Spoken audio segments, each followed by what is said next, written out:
High ranges എന്ന് പറയുന്നത് നമ്മുടെ ഇടുക്കിയിൽ ഒരു എന്താ പറയുക ഒരു down to earth farm stay ആണ്. നമുക്കിവിടെ ഏകദേശം ഒരു 20 ഏക്കറോളം ഇതേപോലെ കാപ്പി, ഏലം, ഗ്രാമ്പു, കുരുമുളക് അങ്ങനെ ഒത്തിരി സ്പൈസസും അതേപോലെ തന്നെ വിഭവങ്ങൾ നമ്മളിവിടെ ഓൾറെഡി ക്രിയേറ്റ് ചെയ്യുന്നുണ്ട്. ഹൈ റേഞ്ചസ് ഇങ്ങനെ ഉണ്ടാവാൻ രണ്ട് കാരണങ്ങളാണുള്ളത്. ഒന്ന് എൻ്റെ ഒരു ചിന്ത, എൻ്റെ ഓൾഡ് ഏജിൽ ഞാൻ എങ്ങനെയാണ് സ്പെൻഡ് ചെയ്യേണ്ടത്, അതിന് എവിടെയായിരിക്കണം, ഏത് ഏറ്റവും നല്ല കാലാവസ്ഥയുള്ള ഒരു സ്ഥലം. ഇവിടെ ഒരു ചെറിയൊരു വീടായിരുന്നു. അപ്പോൾ അത് കുറച്ച് ഈറ്റ മേഞ്ഞിട്ടുണ്ടായി, കുറച്ച് ഓടുണ്ടായി, കുറച്ച് കോൺക്രീറ്റ് ഉണ്ടായി. അങ്ങനെ ഒരു മിക്സ് ആയിട്ടുള്ളൊരു പല സമയങ്ങളിലായി പല രീതിയിൽ ആയിട്ട് ചെയ്ത ഒരു വീടുണ്ടായിരുന്നു ഇവിടെ നമ്മൾ ഏറ്റവും കൂടുതലായിട്ട് വരുന്നത് ഒരു ഗ്രൂപ്പ് ആയിരിക്കും. ഇപ്പോൾ ഒരു 14 to 15 പീപ്പിൾ വന്നു കഴിഞ്ഞാൽ അവർക്കൊരു ഗ്യാതറിങ്, ഇപ്പം എന്താ പറയുക, ഒരു ക്ലാസ് ഗെറ്റ് ടുഗെദർ പാർട്ടി അല്ലെങ്കിൽ ഒരു ഫാമിലി ഗെറ്റ് ടുഗെദർ, അങ്ങനെയൊക്കെയുള്ള ഒരു വലിയൊരു ഗ്രൂപ്പ് ആവുകയാണെന്നുണ്ടെങ്കിൽ നമുക്ക് ഒത്തിരി എക്സ്പീരിയൻസ് ഇവിടെ നമുക്ക് ക്രിയേറ്റ് ചെയ്യാൻ പറ്റും. ഇനിയിപ്പോൾ ഒരു ക്യാമ്പ് ഫയറൊക്കെ ആയിട്ട് ഒത്തിരി നേരമായിട്ട് സംസാരിക്കാം, അല്ലെങ്കിൽ ഒരു പ്രൊജക്ടറിൽ നമുക്കൊരു എന്താ പറയുക, പഴയ കാലങ്ങൾ ഓർമ്മിക്കാൻ വേണ്ടിയിട്ട് നമുക്ക് കുറച്ച് പിക്ചേഴ്സ് എല്ലാം പ്ലേ ചെയ്ത് എല്ലാവരുമായിട്ട് എന്നൊന്ന് ചർച്ച ചെയ്യാനുള്ളൊരു എന്താ പറയുക ഒരു ഏരിയ നമുക്കിവിടെ ഓൾറെഡി ഉണ്ട്. പല രീതിയിലും അത് എനിക്കൊരു മെഡിറ്റേഷൻ പോലെയാണ് ഇവിടെ വന്ന് ഇങ്ങനെ വീക്കെൻഡ്സൊക്കെ സ്പെൻഡ് ചെയ്ത് പോകാനുള്ളത്. അതിൻ്റെ ഉപരി നമുക്കിവിടെ ഒരുപാട് ഫ്ലോറ ആൻഡ് ഫോണ ഉണ്ട്. ഇപ്പോൾ വൈൽഡ് ലൈഫ് എൻതൂസിയാസ്റ്റ് ആയിട്ടുള്ള ആൾക്കാരാണ്, ബേർഡിങ്ങിലേക്ക് നല്ല താല്പര്യമുള്ള ആൾക്കാരാണെങ്കിൽ നമുക്ക് വിൻ്റർ ടൈമിൽ നമുക്ക് വിൻ്റർ മൈഗ്രേറ്റ് ആയിട്ടുള്ള ഒരുപാട് ബേർഡ്സ്, ഇപ്പോൾ ബ്ലൂ ക്യാപ്പ് ക്രോക്കസ് പോലുള്ള നമുക്കൊരു ഒത്തിരി പക്ഷികളും ഇവിടെ വിൻ്റേഴ്സിൽ അവൈലബിൾ ആണ്. ഇവിടെ സ്പോർട്സ് ഉണ്ട്, വൈഫൈ ഉണ്ട്, ഇങ്ങനെ പ്രൊജക്റ്റ് ഉണ്ട്, ഇങ്ങനെ കുറേ കാര്യങ്ങളുണ്ട്. ഈ പ്രോപ്പർട്ടിയിൽ ആദ്യം വന്നപ്പോൾ ഇപ്പം ഞാൻ ഈ ഒരു വലിയൊരു പുളി മരത്തിൻ്റെ കീഴിലായിരിക്കുന്നത്. ഇതായിരുന്നു എൻ്റെ ഏറ്റവും അട്രാക്റ്റീവായിട്ടുള്ള ഏരിയ.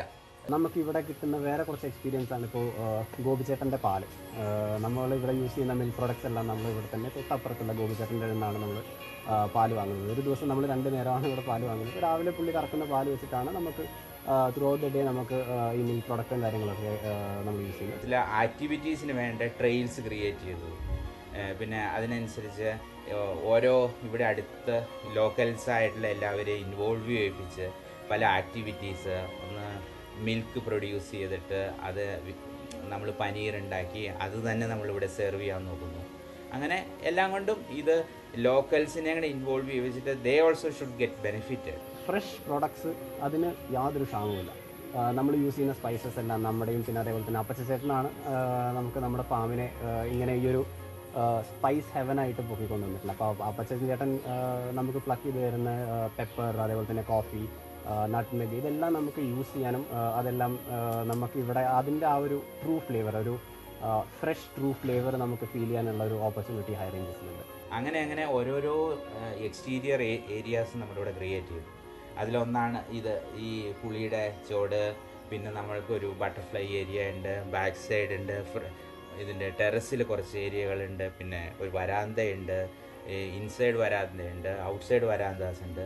അങ്ങനെ കുറേ ഏരിയാസ്. അപ്പോൾ ബേസിക്കലി എല്ലാ സീസണിലും, ഇപ്പോൾ മഴയത്ത് ഇവിടെ വന്നിരിക്കാനുള്ള സ്ഥലം വേണം, വെയിലത്തിരിക്കാൻ വേണം, പിന്നെ തണുപ്പുള്ള ഈ സമയത്തിരിക്കാൻ വേണം. അങ്ങനെ ഓരോന്നിനും ഞങ്ങൾ ഓരോരോ സ്പെസിഫിക് ഏരിയാസ് ക്രിയേറ്റ് ചെയ്യാൻ നോക്കിയത്. പിന്നെ നമുക്കിവിടെ നമ്മുടെ വെജിറ്റബിൾ ഫാമിംഗ് ഉണ്ട്. അപ്പോൾ നമുക്ക് എങ്ങനെയാണ് ഫാമിംഗ് നമ്മൾ ചെയ്യുന്നത്, അല്ലെങ്കിൽ സ്പൈസ് ഹാർവെസ്റ്റുകൾ, ഇതേപോലെ നട്ട്മെഗൊക്കെ എങ്ങനെയാണ് നമ്മൾ ഹാർവെസ്റ്റ് ചെയ്യുന്നത്, അല്ലെങ്കിൽ കോഫി എങ്ങനെയാണ് നമ്മൾ പ്രോസസ്സ് ചെയ്യുന്നത്, ഇതെല്ലാം എല്ലാവർക്കും കണ്ട് പഠിക്കാനും അതൊന്ന് എക്സ്പീരിയൻസ് ചെയ്യാനും അത് ടേസ്റ്റ് ചെയ്യാനും ഒക്കെയുള്ളൊരു സാഹചര്യം നമുക്ക് ഹൈ റേഞ്ചസിൽ ഗസ്റ്റിന് പ്രൊവൈഡ് ചെയ്യാൻ പറ്റും. എർത്തി കളേഴ്സ് ഉപയോഗിച്ചു, എർത്തി മെറ്റീരിയൽസ് ഉപയോഗിച്ചു, ഗ്രീൻ മെറ്റീരിയൽസ് ഉപയോഗിച്ചിട്ട് ലോക്കലി സോഴ്സ് ചെയ്യാവുന്ന മെറ്റീരിയൽസ് മാക്സിമം ഉപയോഗിച്ച് വി ക്രിയേറ്റഡ് ഇറ്റ്. അതായിരുന്നു അതിൻ്റെ ഒരു ഹൈലൈറ്റ്.